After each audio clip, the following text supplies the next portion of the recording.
Hello, everyone, and welcome back to the Film Room podcast. This is episode 43. I'm your host, Joe Baress, along with my co-host, Joby Fawcett. Joby, it's Monday afternoon. How we doing? Well, we're doing quite well, Joe. Certainly want to extend also a happy Father's Day to everybody from yesterday. Hope everybody had a great Sunday afternoon, despite what, again, was a miserable weekend weather-wise. But, hey, listen, Joe, you couldn't ask for a better way to finish the Scholastic sports season than having a team like Valley View capture the state championship in Class 4A in softball. It really kind of puts a nice ribbon around the entire high school sports season from the year 2024-25. Absolutely. I was thinking the same thing, Joby. It's just the perfect way to cap a great season. And we are joined by one of the stars of that Valley View softball team, Abbi Call. Abbi, how we doing? Thanks for joining us. I'm doing good. Good. So what Abbi did last week in the state semifinals in a 5-4 win over Northwestern Lehigh, she had the game-winning single in the bottom of the seventh to send Valley View to the title game. In that title game, she had 2 hits and 3 RBIs in a 6-0 victory over Kennard-Dale at Penn State University as the Cougars captured the Class 4A state title. Abbi, just to start off, it's something that everyone in high school everywhere, the ultimate goal is to win a state title. What does it mean to you and your team to capture that title? It means a lot to me, especially because a lot of those girls are my best friends and we're just all really close. They're like family to me. So being out there to get it done means a lot. So, Abbi, I'm going to take you back to the semifinal because that is such a dramatic way to get to the state championship game at Penn State, with you driving in the winning run, and our colleague Tom Fox, who covered the game, captured it on video, and we shared it on our social media platforms. And that's just got to be such a thrill for you as a player. Can you explain what that was like to come through in the clutch and hit that screamer on the third baseline that scored the winning run? Yeah, that just talked to me to help my team out. I just tried to keep my cool and get the runner in. So I just feel like getting that done was really important, especially because we were going to the championship. Absolutely. To kind of piggyback off that, you were leading 4-2 in that game. Northwestern Lehigh ends up tying at 4-4. And, some teams will fold in that situation and, let the adversity get to them. You guys didn't. In fact, it seemed like you thrived in that situation. Once it gets to the middle of the seventh, and it's obviously 1, 2, 3 in the order coming up, what were you thinking in the middle of the seventh, and what was the team thinking when they came to the dugout with the potential to win the game in the bottom of the seventh? I feel like it all comes down to who wants it more, and I feel like we were more determined to get the ball in play and score the runners that we had to do.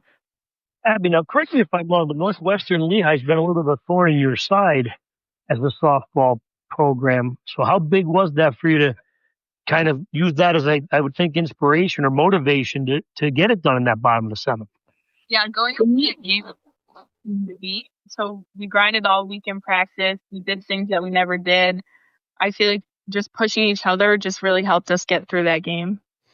Absolutely. And, it's funny because, this is going to sound like a dumb question, Abbi, but, as I'm watching from afar, just as a reporter, as a fan, looking from the outside in, you go up 3-0 in the first inning, partially because of you. And then Taylor Cawley strikes out like 6 of the first 7 batters. At that point, I'm thinking it's over. They're going to win the state championship. And that's obviously what you did, winning that game 6-0. But again, how was your team able to kind of stay focused and really play pretty much a flawless game on that stage in that state championship at Penn State? I mean, that's just a massive stage, and you guys seem to treat it like it was a normal regular season game and, end up dominating to win that game. Yeah, we just tried to stay locked in and keep our calm. We knew that the stadium was going to be big, so when we got in there, we just tried to take everything in and get to know the surroundings. And then I feel like just sticking together as one team and push through the whole game really helped us.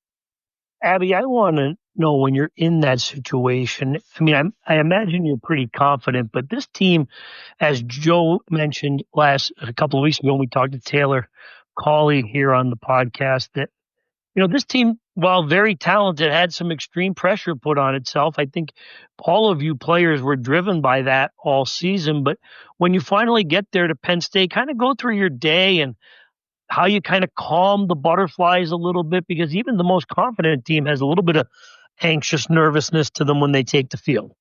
Yeah, I feel like there was definitely a lot of adrenaline walking into the stadium. But I feel like every single one of us on the Valley softball team, we all feed off adrenaline, and I feel like that's why we perform so well under pressure. Absolutely. And I'm sure you listened to the bonus episode of the Film Room podcast that previewed your state title game. I'm sure you did that. Yeah. So Abby, a lot of the season, we talked about it here. Your team has 4 Division I recruits. You are obviously one of them. You're going to Clemson.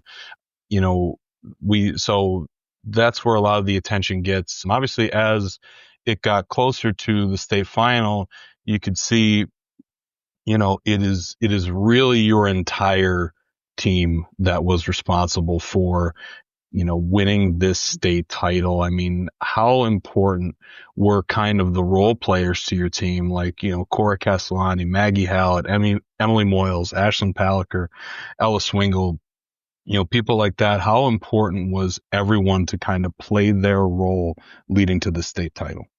Yeah, I feel like all the younger girls and all the uncommitted girls, they really look up to us. And I feel like when they see us keeping our cool, they're like, they know that we have that in the bag because we just try and calm each other down throughout the game.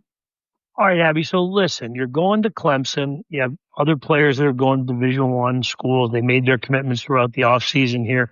So a lot of attention on this team. But I want to know, for you as a player, as a young player, when you started in softball, how much inspiration do you and your teammates draw from those monuments that signify and honor the past Valley View State Championship softball teams? Because now you're going to be on that monument yourself, but that's, I would think, to be, as a young player, something you look up to for inspiration. Yeah, I remember sitting in the stands a couple of years ago when they were in state, and I knew I was going to play softball in high school, so I just looked up to that, and I wanted to get it done, especially with one of my best friends. Absolutely. Abby, kind of in around the middle of the season, maybe toward the second half of the season, you end up getting an ACL sprain, and it kind of limited, if not stopped, your pitching. You were recommended not to pitch. And so just tell me, how did you kind of deal with an ACL sprain to kind of play out the rest of the season? Yeah, it was really hard mentally just not being able to help my team out in the way that I wanted to. But I feel like just being on the field, being able to uplift the players, support them, I feel like that's what really meant a lot to me. So, Abby, you go into the state final and you play really a terrific game, as Joe mentioned earlier. And you have the big celebration and, the traveling back from Penn State to Archbold and Blakely and Peckville. And how cool is that in the day after you become a state champion? I mean, did you go out for breakfast the next day, or did you go out for lunch with your friends? What was it like in the community? It just like didn't even feel real. Like just all the experience going out there and coming back. It was just like surreal. It didn't even feel like it was me being there. A lot of us, we did hang out after, so. Yeah, absolutely. Abby, obviously you capture a state title. You're only a junior. What is next for you? What is the summer like for you? What do you do in preparation, obviously not only for next season, but for Clemson moving forward? Yeah, so all summer I have travel tournaments, and then in the off season I'll just grind in the weight room. Abby, what's your injury going to what are you going to have to do to make that get back to 100%? Is that going to be the schedule now moving forward? Just kind of monitor it as you're going along? Yeah. Absolutely. Absolutely. Abby, obviously there were many schools, but, what made you decide to go, to commit to Clemson? I stepped on campus. I knew I wanted somewhere that just felt like home and had the community around us. And I feel like when I stepped on campus there, it just felt exactly like home and it felt like Valley View. And especially that they care more about the person than they do the athlete. I feel like that's really important when deciding too. Joe, in keeping with our theme of the 6 degrees of Kevin Bacon. Oh boy. So in addition to the fact that Clemson has the similar paw logo that Valley View has, my uncle was a dean at Clemson, which means, Joe, as you probably know, that I root very heavily for Clemson football during the football season. So now I have a reason to pay attention and root for the Clemson softball team with Abbi Call being there in 2 years. Right, Abby? Yeah. Now, truthfully, though, that paw logo didn't have any influence on you at all, right? No. Just wanted to make sure. I'm sorry, Abby. I swear, with every athlete we have on this, Joby has some sort of connection to. So, thank you for dealing with that. Always nice for me to throw that in there, Joe. That's right. Abby, obviously it takes a ton to get to this point, a ton of work for yourself. But I want to know, how did you get started in softball? I used to do t-ball when I was little. I actually did competitive gymnastics for a really long time. And then I was watching college softball on TV and I just decided that that's what I wanted to do. Now, Abby, did you follow the Women's College World Series this year? I know Clemson wasn't involved. So don't you think that that's pretty neat too, that you get an opportunity back when I was growing up, women's college softball was not televised like it is today. Yeah, absolutely. So the last thing I wanted to ask you is, you guys obviously reached the pinnacle this year. What kind of helped out with, District 2 was actually, especially the Lackawanna League was really excellent. How did, the teams in the Lackawanna League kind of help you guys prepare for what was going to be a tough postseason? Yeah, there's definitely a pretty good competition going out there. So I feel like just being there as a team and being able to compete against each other, it just made it so much easier to go into the playoffs. Well, I'll tell you this, Abby. Usually what my sign-off is to congratulate the athlete of the week, and you certainly earned that honor with the game-winning RBI in the semifinal and a terrific performance in the final. But certainly a great way for you and your teammates to close out our high school season in the Athlete of the Week program this year. So congratulations on your state championship and receiving this honor. Yeah. Thanks, Abby. We appreciate it.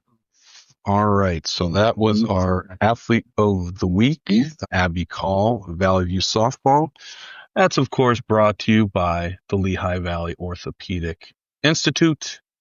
Joby, we're sitting here saying, this is the perfect way to kind of cap a high school sports season, and it absolutely is. And you see these players, and Abbi Call is obviously one of them. The having to deal with injuries, and we talked about it with Taylor Cawley a few weeks back.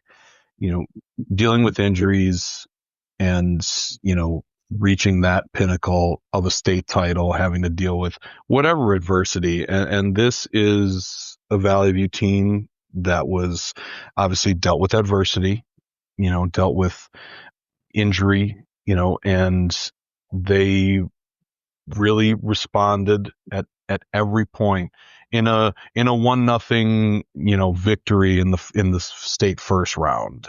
Even go back to the district's title game against Tunkhannock. I mean, they really controlled that game, but Tunkhannock's a great team. They win that first round game 1-0. They win that semifinal game 5-4 on Abbi Call's walk-off. I mean, this was just a team that at every turn they came through and they answered the call.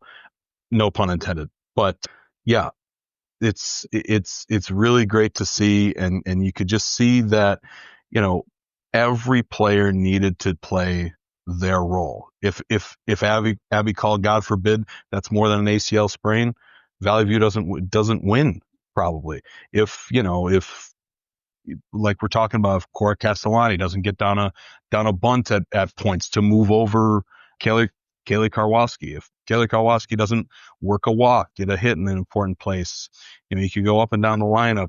Ashlyn Paliker had a great 2 games as well. I mean, these are just, everybody played a role and they won a state title, and it's exactly what you love to see as a fan, as in anything. It's what sports are all about. Yeah, Joe, and listen, anytime you enter a season with the expectations that this Valley View team had, you mentioned it earlier in the podcast that, sometimes you press a little bit and some things don't go your way. But the one thing about when you achieve the success that Valley View has had throughout the course of this year, the enduring and facing the competition that the Lackawanna League and District 2 presented them throughout the course of the season, and the great responses that Valley View had in the state playoffs to every challenge, I think was very impressive. And Joe, along the way, you need a little bit of luck and you need a whole heck of a lot of talent. And Valley View's had both. And look, it ends up being ending with a state championship, the third one for this program in 4 state final tries. That's a pretty good resume. Absolutely. And I'll bring this up here. I wanted to bring it up at some point, but this is, an excellent, not only as a whole, but for the girls' sports all year. There were so many great teams, great performances, and I believe, Joby, the final tally for the athletes of the week, there were 22 boys and 22 girls. And that's just awesome to see. And it really speaks to how great the girls' sports were this year. Joe, I was going through doing a little bit of work today. I know this is striking to you. What? As we're moving into June, I tend to kind of duck out of sight for a while, but no, I was getting ready for our, the big athlete of the week finish here. And you're right. I believe the final count was 22-22, but also in the spring sports season, I think we had a female athlete of the week 5 out of the last 6 weeks. Wow. Yep. That's pretty impressive, Joe. But, impressive. Our female athletes in Northeast Pennsylvania have just exceeded any kind of expectations they may have had coming into this year. And Joe, we've talked about this in past podcasts too. The commitment that these young ladies have made to their sports, which means, whether it's a travel team for the softball players or the AAU basketball circuit for the basketball players, or the summer track and field kids will be going into the national, the invitational circuit here in the summer, and the tremendous soccer players who are also now into that travel. And Joe, don't forget too, we had Abington Heights girls lacrosse team that went to a state semifinal. We had the Mid-Valley softball team, which won a state championship a couple years ago, reached the semifinals, and it just went on and on and on all year. And it's just a great credit to the players' commitment and the outstanding coaching that all of these kids are getting. Absolutely. And it's not to take anything away from the guys, but, just to highlight. Oh, they had a great year also. Also had a great year. We have finished pretty strong here in the girls' athletics. Absolutely. And I do want to talk a little bit about, like you mentioned, the Abington Heights girls lacrosse team. They did end up losing in the semifinals. I believe it was on Tuesday. Joe, you were at that. I should know. I was there. Joby, I almost went in the gym because, I usually cover the regional wrestling. And, I almost sat down in the cathedral of wrestling, but no, very nice field at Bethlehem area school district stadium. And, was that your first time actually in the stadium facility? Yeah, exactly. I've never been in the stadium. Obviously I've been, 100 feet away, but yeah, no, it was a nice stadium. It's And beautiful. It's got a great mystique about it. All of the big District 11 football games are played there. We have played a number of state football playoff games there in that stadium.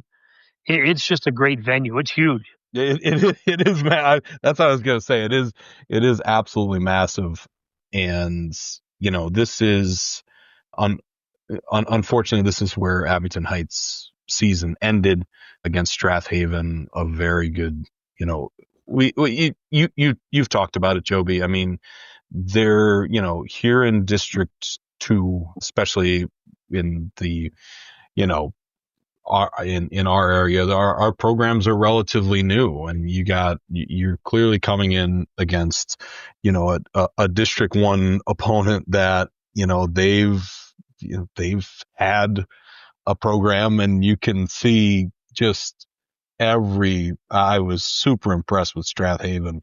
Just everywhere you turn, they just had so many great players. And I would love to see this Villa Maria team that ended up winning the state title and beating Strathaven. I was going to mention that, Joe. That Villa Maria team has been pretty good. Like, oh my God. So it's, I was happy to see once I went to get interviews and I was kind of outside the Abington Heights huddle, Coach Becky Davis made sure, do not forget, don't let this loss, shape what happened this season. She was more so saying what happened this season is you guys made history, and they did. First District 2 team to make it to a state semifinal in lacrosse.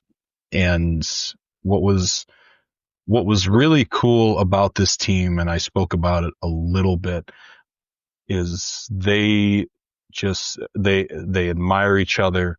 They are just really in sync with each other. And what really took me by surprise, I guess it shouldn't have, but Olivia Kim, she's a sophomore or a junior. She's an underclassman.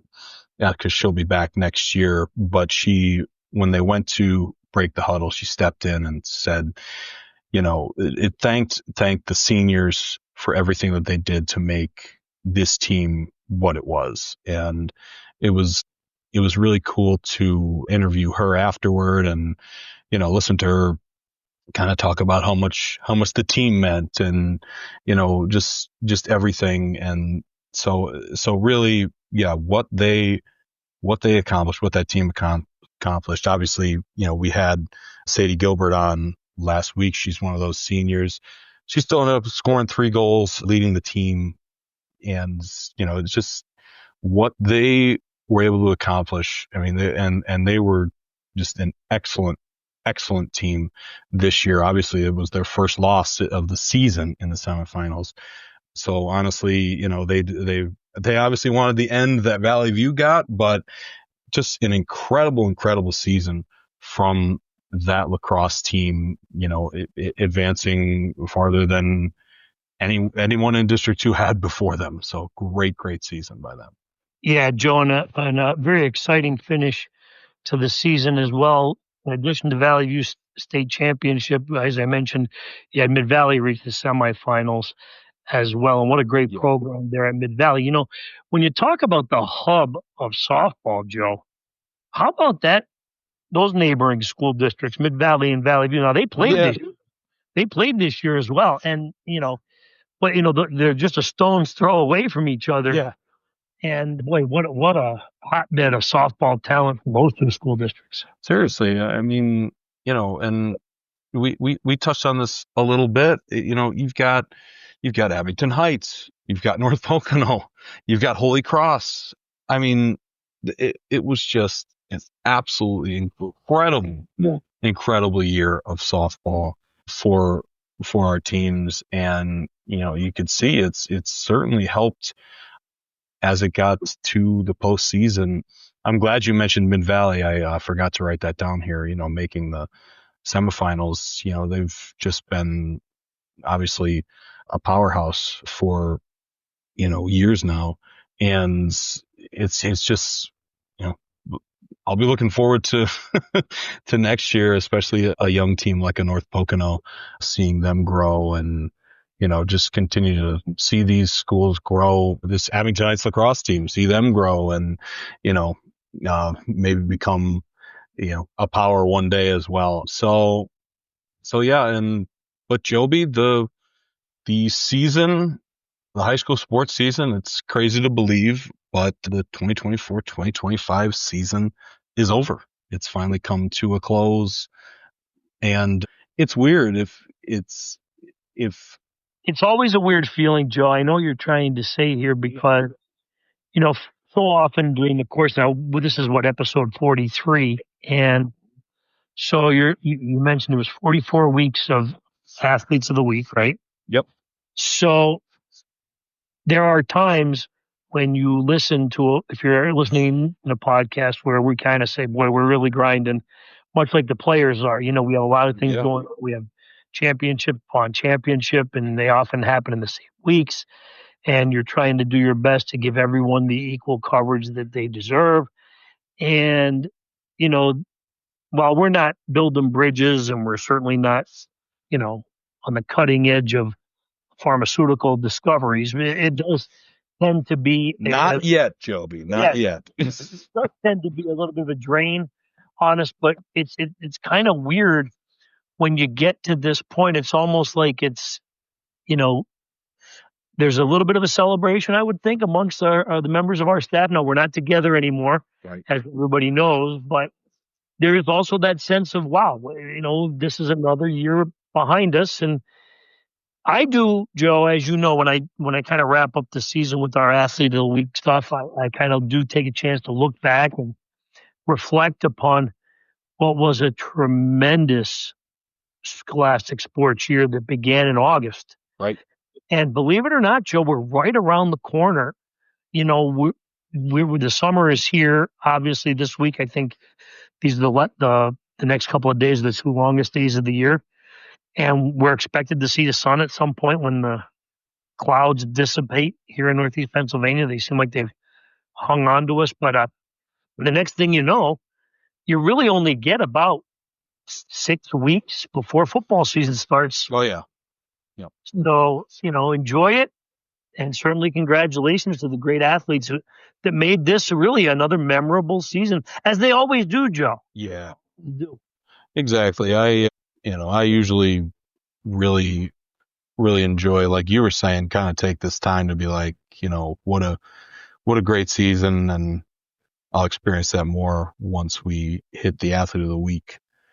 Once we hit the athlete of the week ceremony, and that's right down the corner too, Joe, right? Yeah, it's next week. The invitations have been sent out and everything, and we'll name our male athlete and female athlete of the year, along with our Butler Award winner. Always an exciting time, Joe. Yeah, exactly. So, and hey, we'll let you know when we know. We'll figure it out eventually, Joby. I don't like to divulge too much here, Joe. I am definitely in the dark on this one. You know where I stand right now. We're getting close to crunch time here, but I don't know if I'm being kept in the dark, so I don't want the cat out of the bag. That's true. Joby, sometimes I feel like I share too much on this, but I don't. This one, we're way out there. We have had a lot of discussion. Like we really take every athlete of the week decision, and obviously every year with, we'll go back and forth. We've had plenty of discussions about, who the athletes of the year are, and week by week, we put a lot of effort. We put a lot of effort into this. So, a lot of times our listeners here are the people who read the Times-Tribune. The athlete of the week program within the newspaper, it's a carryover from under our old ownership. Okay. And it started a long time ago. Yeah. And that's why it holds such great nostalgia. And when you win our athlete of the week award, often imitated, never duplicated, Joe. That's what I like to say. Everybody's kind of doing that and following our lead, but Times-Tribune Athlete of the Week means a little bit more, I think, and I'm not ashamed or afraid to say that out loud to anybody who listens. Right. I think the kids and the coaches who've been around long enough respect the award. And I am here to tell you and kind of emphasize what you've said many times, and certainly said it just about 5 minutes ago. We do take this award very seriously every week. I know there are times, listen, when we get heavily criticized. I get it. Right. But I am promising you that we do not take our responsibility of selecting an athlete of the week lightly. No. Each and every week, whether it's you or Scotty Walsh or even our fearless leader, Chris Imperiali, puts together this ballot every week.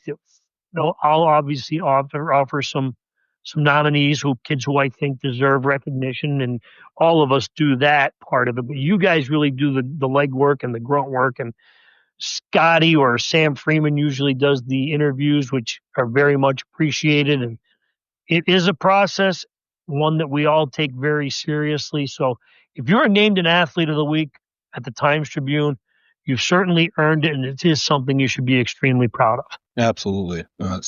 Yeah, Joby, you're much part of the process when I'm calling you at like 11 o'clock on a Saturday night, being like, hey, listen. Too much credit. We all know that I'm cuddled up in bed on Saturday night. But anyway, listen, also part of this Athlete of the Week program, you said it, we're going to name our male and female athletes of the year. But we also have had a couple of sports all-region teams announced. Yes. So we've had the tennis team announced. Okay, that's the one that I select. And we had our good friend from Scranton Prep, Akhilesh Velaga, was our male tennis player of the year. So congratulations to him. We also had this past weekend our all-region girls track and field team. And I know you're going to make fun of me, Joe, but give me a chance here. Kaylin Davis from Lakeland was our female track performer of the year. She was the highest finisher among all of the fine track and field athletes, the PIAA track and field championship meet. And our boys team was announced on Sunday, and Elk Lake's Kendall Jones won his second straight boys performer of the year, which was a very tight race, to steal a pun for the track and field world, to win the boys performer of the year there. So I also want to congratulate all of the members of the all-region teams for those three sports. And in the coming weeks, Joe, as you kind of get yourself organized, we're going to have the volleyball team, the boys and girls lacrosse teams released, and finish it up with the baseball and softball, which they, of course, had extended seasons. So you're going to probably know who the performers of the year of those two sports are before those teams are released. But just kind of bear with us. But yeah, a lot of stuff here to finish it up. Certainly by the first week or second week of July, we'll have it all squared away. Absolutely. Joby, how's Game Face going? Sure. So, listen, quick update on Game Face. Yep. As you know, if I can disclose this, I don't know, a lot of this stuff is, classified, but you received first submission for Game Face as I did. All of the preseason Lackawanna Football Conference team rails are done and prepared, because despite what everybody believes, I truly do work every day. So we have that. Game Face is ready. We're getting ready to go, Joe. We have a lot of work goes into that. I know people think I can just get it done in the blink of an eye. I cannot. For those who don't know, Joby is insane, and we love him for it. Joby, yes, you sent me the Game Face rails. Yeah, I guess it was 2 days ago. So yeah. Listen, as multitasking, Joe, or multitasking. Right. Like, it's funny because as we mentioned, it's the season's come to another close. It really never stops. So in fairness, Joe, we do have the dream game coming up in July. Okay, that's really kind of it's the official curtain drop on last year, because those kids are all graduated players. But it also serves as the kickoff to the next season for all of us. Right. But what is nice about the way things are done now, or, how we have kind of structured our calendars, we do get a little bit of a break. And I must thank, your boss, Chris Imperiali, because I do get a little bit of a break here coming up, as I've mentioned to other people. I think I put it out there on my social media page. I will be disappearing here very shortly. I'll be out of circulation for a while, and I will take some time. I'm going to actually go visit my daughter in New York, who lives in New York City. Oh, good. Good. So we're going to do that at some point this summer. But yeah, we're going to try to, we have to get started, Joe, because Exactly. the season does come around. And once it does, as you could tell by if you get kind of a behind the Wizard of Oz, the reveal behind the curtain there here on the podcast, we once we get going in early August, the pedal is down to the floor. Exactly. Like, so many athletes, they do get a little bit of an off season. We don't. We gotta, we just keep churning right along. That's right. Yeah, Joby, isn't the first golf tournament like next week or something? It's not next week, but Joe, listen, I think it's August 12th, right? Exactly. I believe so. So yeah, it'll be very quick. And in the meantime, obviously, Joby, we've got Pocono weekend, the 2.5 mile triangular track. Joe, this weekend. There is nobody. Listen, we kid around here, right? But Scotty Walsh, first of all, I think he's got like a 4-leaf clover that he carries with him to these state championship events. No, truthfully. So he covered Abington Heights boys basketball when they were in Hershey, and they won the state championship back in 2018. Okay. He was there on site for this championship for Valley View this past week. So if you have Scotty Walsh instead of me covering your main event, chances are you're in the state final. But anyway, he talk about him. Yeah. He keeps rolling right along. He's got his Super Bowl coming up. Yep. With this big Pocono race this weekend. Joe, again, you're not going to be able to see me or find me for a couple of days, so forgive me if I lose track of what's going on at Pocono, but Scotty Walsh will be on top of it, and I do recommend, if you are a NASCAR fan, to pick up a copy of the Times-Tribune all week, and certainly if you don't pick up the printed edition, get online digitally at the times-tribune.com, because Scotty is going to be all over the coverage of NASCAR. He's an award winner, folks. This guy, he pours his heart and soul into this week, and we certainly appreciate him. Absolutely. He's been working his tail off all this, and through this postseason run, obviously. I mean, we all have, but absolutely, let's give Scotty some credit, who was getting Pocono advanced stuff while trying to cover a team going to a state title. So we're going to have to start calling Scotty the juggler. The juggler. I like that. He's got the irons in a lot of fires. Holy. Exactly. Joey, that sounds like a Batman villain. The juggler.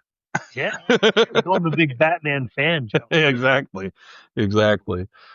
So, Joby, before we sign off here, I just wanted to get your thoughts, if any. You covered, you did a really nice job covering the Tavian Branch, serving as reporter / videographer / photographer for that event. Tavian Branch ends up committing to Rutgers.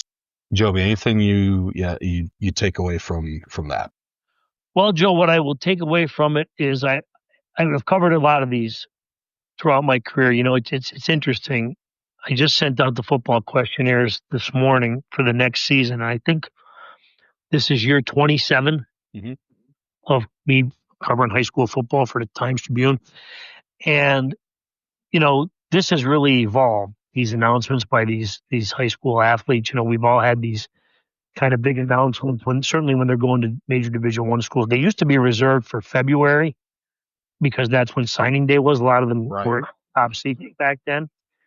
You never walk into these types of things not appreciating the extreme pressure and the nerves that the young athlete is feeling at that moment when he takes the stage. And certainly it's a pretty neat setting, the way things have come around here, Joe, where the school really goes the extra mile for the commitment ceremonies and these announcements, and of course with the big boost in social media coverage. Tavian has a big following on his Instagram page, and he did a live video for his announcement, and we kind of tried to do the best we could of providing some video coverage of that. And I just feel really great for the athletes when they make these decisions, because they really are life-altering choices. In addition to getting a scholarship, you're getting an opportunity to continue your athletic career, but more importantly, you have a wonderful opportunity to receive or work toward your degree, which will serve you much better in the long term for your future. And so, yeah, Tavian, we talked about it last week, what a great kid he is. The last time we did the podcast, it was the anticipation of where he might go. His 5 schools were Penn State, Notre Dame, Oklahoma, Alabama, and Rutgers. And he made the big announcement that he is going to go to Rutgers. And certainly we want to be very thankful for Tavian and the Riverside administration, Superintendent Paul Brennan, head coach Harry Armstrong, for inviting us to cover it. And it was a lot of fun, and certainly very happy for Tavian Branch and his entire family. His mom is a delightful person to meet and talk with. Again, if you don't know his backstory, she did not want him to play football. Yeah. Yes, his sport was always basketball. And then Coach Armstrong met with her and Tavian and kind of, Coach Armstrong's a pretty lively guy. He's a pretty enthusiastic, he really loves football. And he sold it. And look at where Tavian Branch is going to be now, heading into his senior year. His commitment's behind him. And he's one now he's following kind of the big announcements we've had in the past. And he's kind of the main focal point, the spotlight of what is going to be a very exciting 2025 high school football season in the Lackawanna Football Conference. Absolutely, Joby. And like you said, it'll be here before you know it. And Joby, selfishly, I would love Tavian Branch to wrestle, but he's not going to do that probably. He's a huge individual. Exactly. I would just like to see it out of curiosity. And if you get a chance, Joe, if you're a fan of high school sport and you don't follow Tavian Branch on either X or Instagram, I suggest you do that, because he really does a good job of kind of marketing himself, and also giving you some insight into the work he has put in. Right. Getting to where he is right now as really our major college commit signee for the sport of football this year. Exactly, Joby. So, that it feels weird, Joby. This is, we'll continue to do the podcast over the summer. We have a lot to do in this summer. I'm sure you have a great summer movie list. Yeah. I feel like I'm downplaying, like, we're like, we take like a few weeks off. That's not the case at all. We're going to get straight to work and, making this Athlete of the Week ceremony the best that it can be.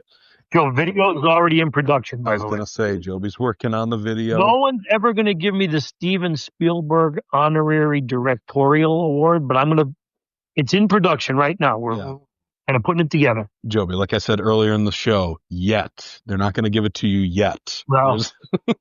Or ever. Or ever. So, yeah, we're Spielberg, Joe. What's up? Listen, I haven't gotten this chance to go see Mission Impossible yet upon your recommendation. Right. Well, again, I'm going to have some free time coming up. So, what are your thoughts here? Do you have a big summer list? What can I anticipate coming out in the next couple of weeks? Or don't you know yet? Is it a big surprise for you? It's funny. It's like I know what's coming out, but it's funny as you kind of go like week to week, you're sitting here assuming like you're going to go to a movie, and then you kind of look, I get in touch with my Take Two blog partner, Rebecca Kivak, and I'm just like, oh, let's see, what is the movie coming out this week? I mean, it's kind of funny that like that's kind of what it boils down to.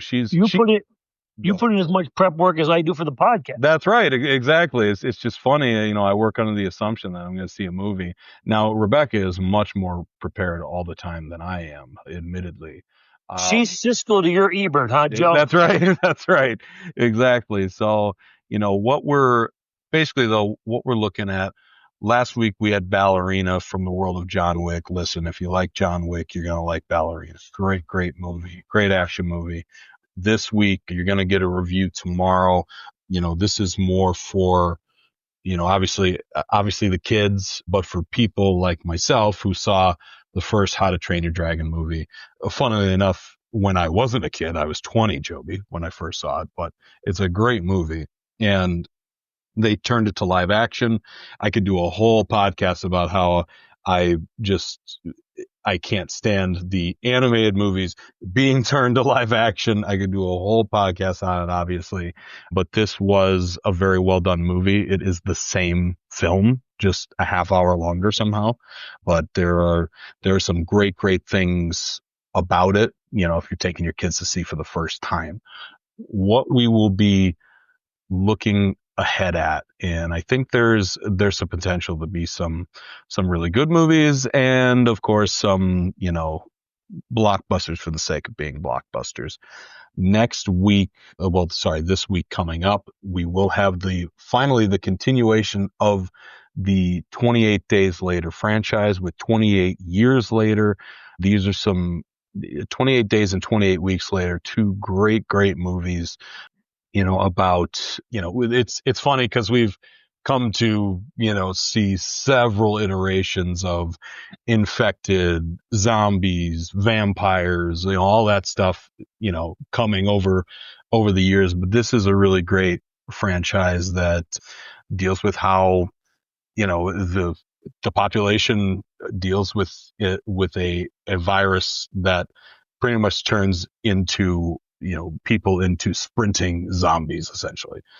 I know you're all about that, Joby. Joe, I'm a zombie in my own right.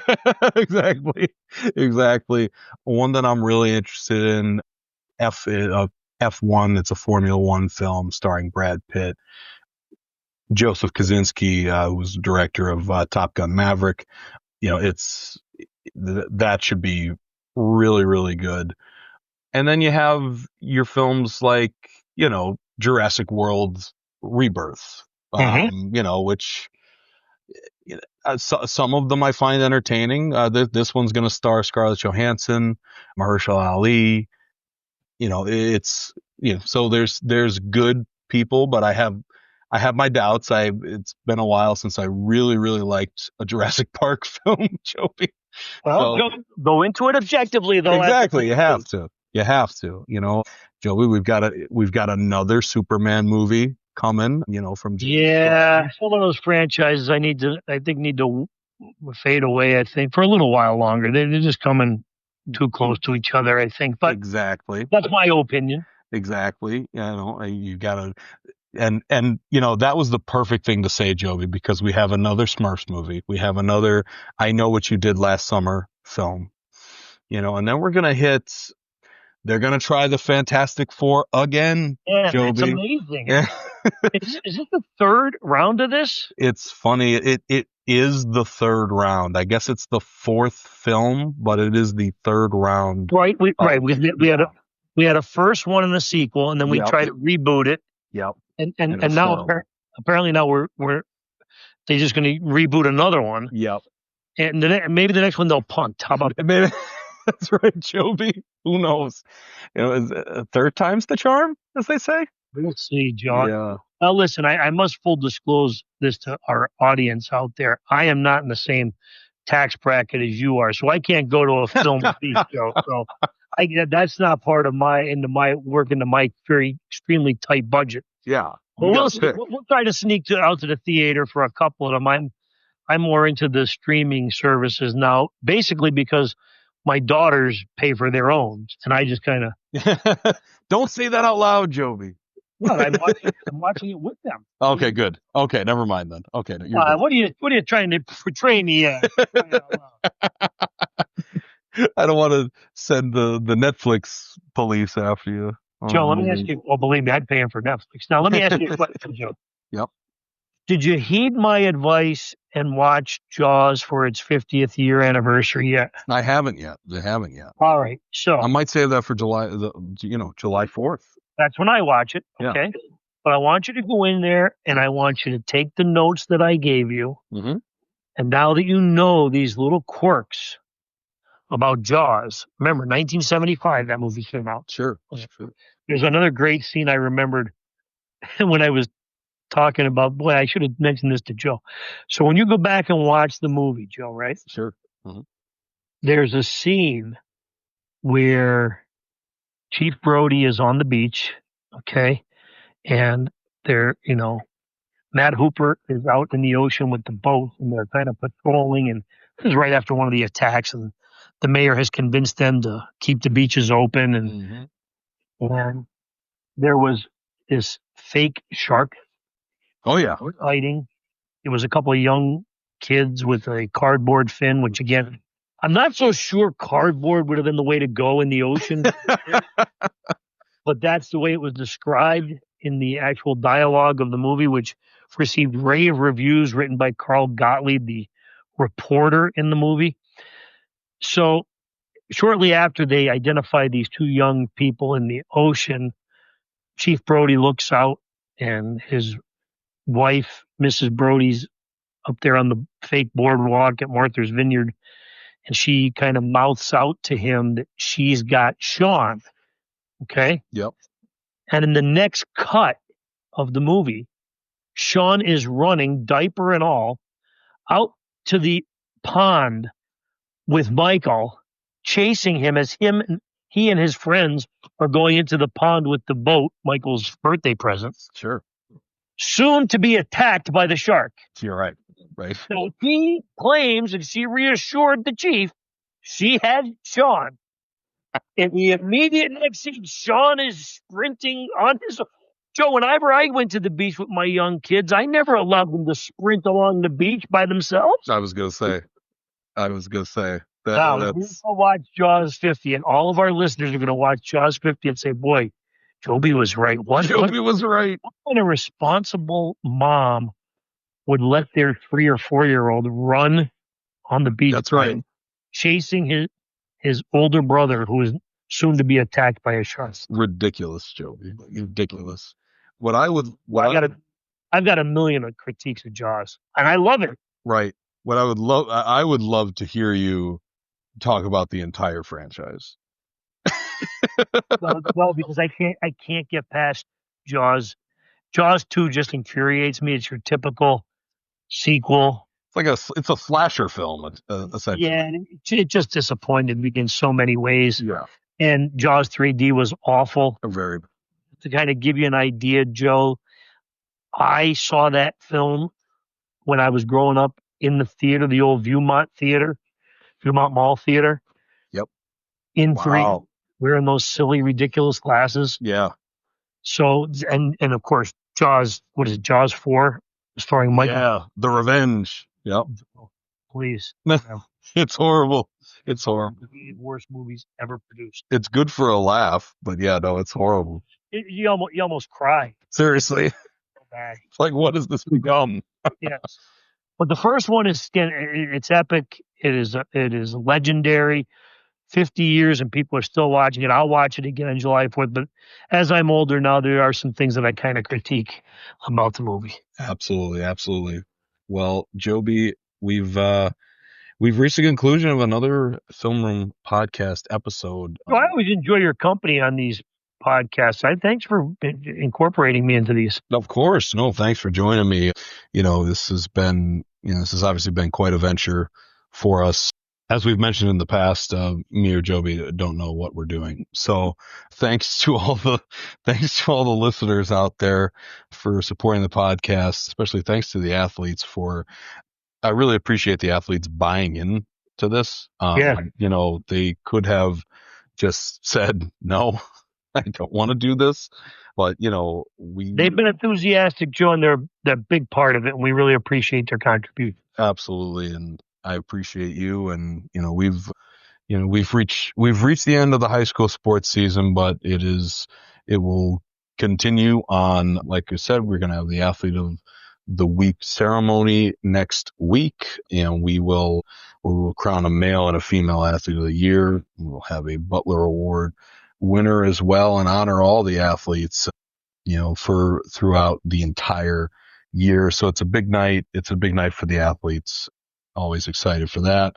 And we'll still have tons of coverage of everything that's going on sports wise. And like we said, before you know it, it's going to be the fall sports season. So, not sure we'll keep the same schedule here at the Film Room Podcast, but we will have podcasts throughout the summer. I'll be available for you, Joe. I appreciate that, Joby. But you're stepping away, so I don't want to. You bother me anytime, my friend. I'll try to be available. I appreciate it, my friend. So that wraps up episode 43 of the Film Room Podcast. Again, follow along.